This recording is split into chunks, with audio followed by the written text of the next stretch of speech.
Hey everyone, and welcome to my channel. Today I'll be teaching you some strategies that you can use to rewire your brain to stop doom scrolling. Dramatic intro.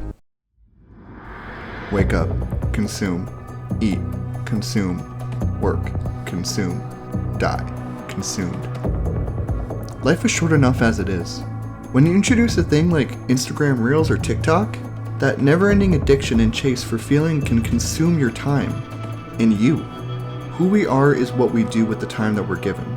Do you want to spend your life scrolling to the end? Or wake up and do? It's up to you. Intro, outro.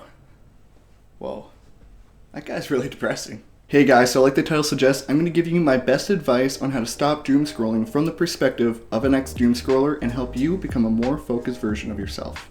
As someone with ADHD, it can be really hard to regulate how long I scroll for. My brain is just itching for the satisfaction that I feel after scrolling for hours and hours, but then at the end I just feel tired. It can feel so hopeless that it seems impossible just knowing where to start. So here's where to start. Step 1. It's not a light switch.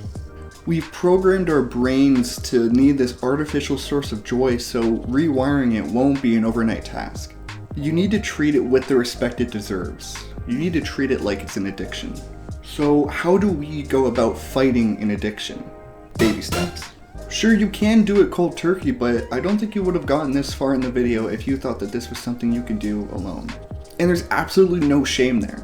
Clicking play on this video is the first step. Getting this far in the video is the first step. Me not even saying the actual first step yet is the first step. You want quick answers to fix your attention span, but about 5 out of 10 of you are white knuckling right now waiting for me to get to the point. So to reward your patience, here's the first applicable step. Step 2, replace the chase. The way to chip away at fixing your attention span is by replacing it with something else on your phone that can rival those feelings of satisfaction or reward, but in a healthy way. How do I do that? Simple. Download trivia apps, puzzle games, learn a language, hell, even chess. Anything that doesn't have you clicking back onto Instagram or TikTok 5 seconds after closing the app because we forgot that we closed it because we were actually going to do something productive. Stimulate your brain and take back the effect that your phone has on you by replacing it with something positive. This step has been one of the most important for me. I got a little bit better at chess, and I know a little about a lot of topics now, which is basically everyone with ADHD, but you get the point. At the end of the day, you're doing this for yourself, not to yourself, so make sure that the process is enjoyable. Step 3, scrap the app. It's unrealistic to say to just delete the app. Some people's only way of interacting with people that they know is through those apps, and some people even run businesses using social media apps, which is kind of like what I'm doing right now with YouTube. So that's not what I mean when I say scrap the app. Scrap the app means to hide it, put it in a folder, make it harder to find. You'd be surprised how much limiting immediate access or visibility to something can deter your brain from craving it constantly. Out of sight, out of sight. I used to be such a terrible doom scroller that on days that I didn't work, I would just spend my entire day scrolling through social media and sending my girlfriend memes. One thing that made it damn near almost impossible for me to actually break the toxic cycle is that I kept it in my phone dock. So I was seeing it all the time. It was impossible to avoid.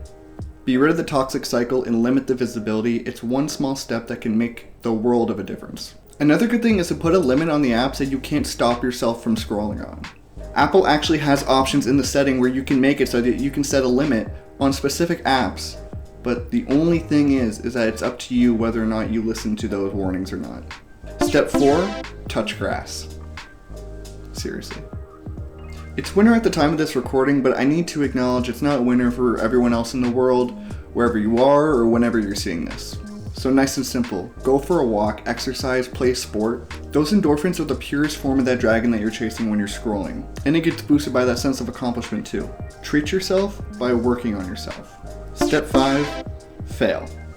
We've all heard the statistic of 95% of people who attempt dieting fail. This phenomenon isn't exclusive to just food consumption. Eating feels good, scrolling feels good.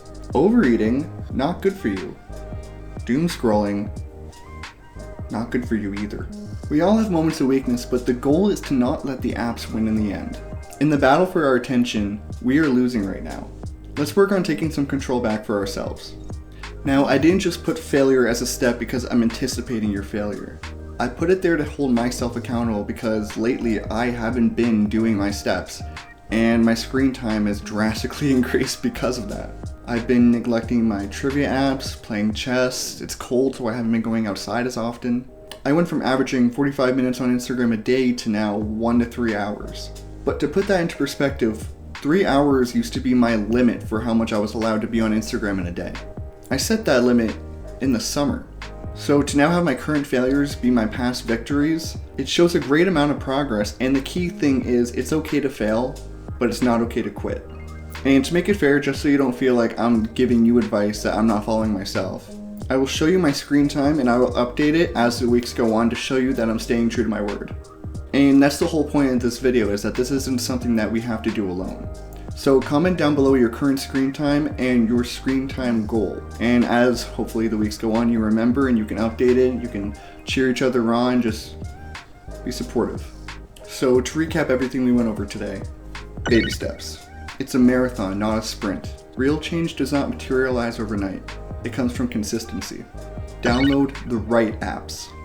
The ones that stimulate cognitive function and have a built-in reward system for completing tasks. This gives you the dopamine boost you crave and keeps you sharp. Hide your apps. Don't let it be the first thing that you see when you open your phone. We want to limit our vices, not enable them. And to further act on this step, add limits to those apps. Next is to go for a walk, exercise, play a sport, do something that benefits you physically so that you're not just stuck on your phone feeling lazy. And of course, fail. This is for some people an inevitability. We aren't perfect beings and we make mistakes.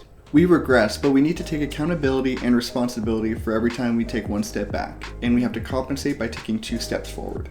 And thank you for watching. I know that this is far from my usual content. I didn't even swear once, which is crazy. And if you're watching this video, you're like, oh, this seems like a nice normal guy, just watch some of my other videos.